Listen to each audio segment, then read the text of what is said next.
ఎర్రచంద్రం అక్రమ రవాణాకు పాల్పడితే పీడీ యాక్ట్ నమోదు చేసి జైలుకు పంపుతామని అన్నమయ్య జిల్లా ఎస్పీ ధీరజ్ కునుబిల్లి హెచ్చరించారు. అన్నమయ్య జిల్లా సుండుపల్లి మండలంలోని మాచిరెడ్డి గారిపల్లి వద్ద ఎర్రచంద్రం అక్రమ రవాణా చేస్తున్న 9 మంది తమిళనాడుకు చెందిన స్మగ్లర్లను అరెస్టు చేసి వారి వద్ద నుండి 34 లక్షలు విలువ చేసే 12 ఎర్రచందనం దుంగల్ని స్వాధీనం చేసుకున్నట్లు ఎస్పీ ధీరజ్ కునుబిల్లి రాయచోట్లోని జిల్లా పోలీసు కార్యాలయంలో ఏర్పాటు చేసిన మీడియా సమావేశంలో తెలిపారు. ముందస్తు సమాచారం మేరకు అన్నమయ్య జిల్లా ఎర్రచందనం టాస్క్ ఫోర్స్ పోలీసులు సుండుపల్లి అటవీ ప్రాంతంలో తనిఖీలు చేస్తుండగా మాచిరెడ్డి గారిపల్లి గ్రామం తొగురుపల్లి క్రాస్ వద్ద కారులో ఎర్రచందనం దుంగలను లోడ్ చేస్తుండగా పోలీసులు దాడులు చేసి 9 మంది స్మగ్లర్లను అదుపులోకి తీసుకోగా మరో 5 మంది స్మగ్లర్లు కారులో పరారయ్యారన్నారు. పోలీసులు స్మగ్లర్లను అదుపులోకి తీసుకునే క్రమంలో పోలీసులపై స్మగ్లర్లు రాళ్ల దాడి చేశారన్నారు. ఈ దాడిలో కొందరు పోలీసులకు గాయాలు అయ్యాయని జిల్లా ఎస్పీ ధీరజ్ కునుబిల్లి వెల్లడించారు. నా పేరు ధీరజ్, అన్నమయ్య జిల్లా ఎస్పీగా పనిచేస్తున్నాను.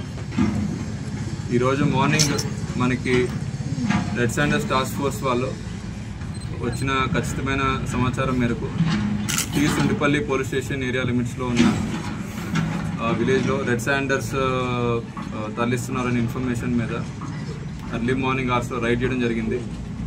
అండ్ 9 మెంబర్స్ తమిళనాడుకు చెందిన లేబర్ అండ్ వర్కర్స్ని ఎవరైతే ఈ రెడ్ శాండర్స్ తరలిస్తున్నారో వాళ్ళని పట్టుకోవడం జరిగింది. ఇందులో మొత్తం 9 మంది రెడ్ శాండర్స్ తరలిస్తున్న లేబర్ కూలీ వాళ్ళందరూ కూడా దొరకడం జరిగింది. దాంతోపాటు మనకి ఫార్వర్డ్ లింక్స్, బ్యాక్వర్డ్ లింక్స్ ఎవరైతే ఇదంతా ఆర్గనైజ్ చేస్తున్నారో అండ్ ఫైనాన్స్ చేస్తున్నారో మెయిన్ కల్ప్రిట్స్ ఎవరైతే ఉన్నారో వాళ్ళని కూడా వాళ్ళ కన్ఫెషన్ స్టేట్మెంట్స్లో అన్నీ కూడా రికార్డ్ చేయడం జరిగింది. వాళ్ళందరినీ కూడా అక్యూజ్డ్ కింద యాడ్ చేసి అండ్ వాళ్ళందరూ కూడా పట్టుకోవడం జరుగుతుంది.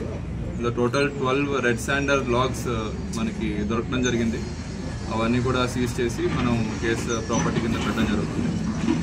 అండ్ ఫర్దర్గా ఈ ఇన్ఫర్మేషన్ మీద వర్కౌట్ చేస్తున్న entire red Sanders team and Kaligiri CI గారు కూడా చేసిన ఎఫర్ట్స్ ఇవన్నీ కూడా అభినందిస్తున్నాము.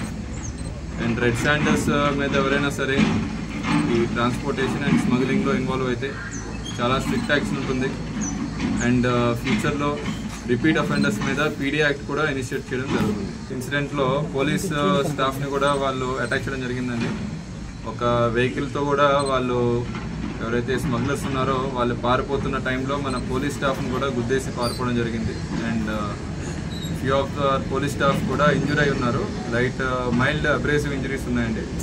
They are recovering. Sir lots ఏమైనా మొబైల్స్, వెహికల్స్ ఏమైనా?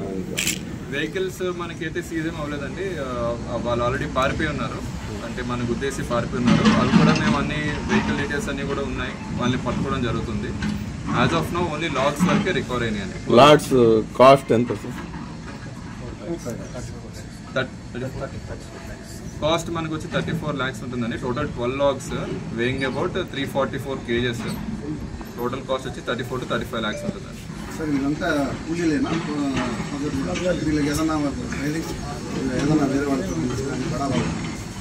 అదేనండి, ఇప్పుడు ఆల్రెడీ వాళ్ళు ఇచ్చిన కన్ఫెషన్ స్టేట్మెంట్స్ మేరకు మనకు తెలుస్తున్న ప్రకారం వీళ్ళందరూ కూడా కూలీలు మాత్రమే. మనకి ఫర్దర్గా వీళ్ళందరినీ ఆర్గనైజ్ చేసిన పర్సన్ డీటెయిల్స్ అండ్ వీళ్ళ వెనకాల ఉన్న ఫైనాన్సర్స్ ఎవరైతే వీళ్ళని ఎక్కించుకొని తీసుకొచ్చారో అన్ని డీటెయిల్స్, వాళ్ళ తాలూకు ఫోన్ నెంబర్స్, మొబైల్ డీటెయిల్స్ అన్నీ కూడా ఉన్నాయి. సో వాళ్ళని ఖచ్చితంగా పట్టుకోవడం జరుగుతుంది. వీళ్ళందరూ కూడా తమిళనాడు.